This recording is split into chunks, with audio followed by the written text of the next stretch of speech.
News. Since the start of this pandemic, stories have circulated on social media making all kinds of claims about the virus, how to avoid it, what's really in the vaccines.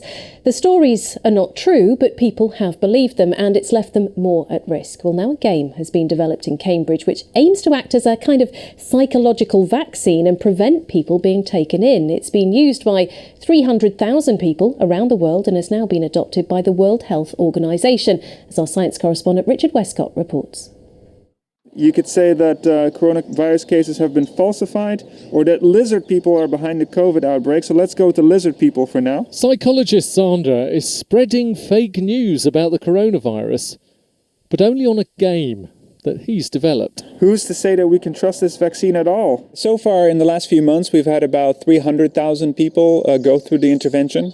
And we've done some testing where we found that the game actually works in the sense that it makes people more skeptical of fake news. GoViral is designed to act a bit like a psychological vaccine, exposing you to a little bit of fake news so you don't fall for it later on. And now we're going into what we call the fake expert technique. The purpose of the game is to inject people with a sufficiently weakened dose to trigger their mental antibodies, but the dose shouldn't be so strong to actually overwhelm and dupe people. So it follows the vaccine metaphor that you don't want to actually give people the virus, but it has to be such a weakened dose, often using humor and sarcasm in the game, that we trigger people's motivation to learn more about it and to arm themselves against it rather than actually dupe it. Meet Rosemary and Donald.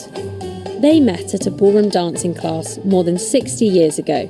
Speaking to BBC Panorama, Norwich couple Rosemary and Donald talked about a worrying vaccine video they'd got on WhatsApp.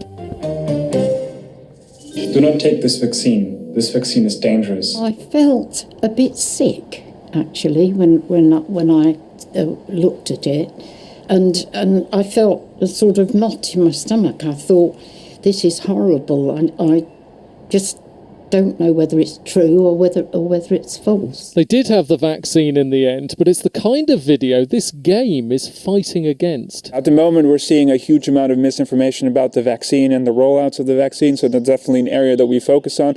In the game, we're teaching people how to spot misinformation about the vaccine and whether it's safe or not. So, for example, we show people headlines that say that it's unsafe, that it's been approved, quite fast, and to try to sow doubt about the vaccine efficacy. As well as the use of fake experts. And so we expose people to weakened doses of this kind of fake news so that when people encounter it in real life, they won't fall for it. GoViral's now been adopted by the World Health Organization, and it's currently being translated into multiple languages. Not GoViral, a group on social media, is rapidly gaining followers by spreading misinformation, says the Daily News. Look, Mom, I'm in the news. Richard Westcott, BBC Look East, Cambridge. All the different angles we've had to explore during this pandemic, it's incredible.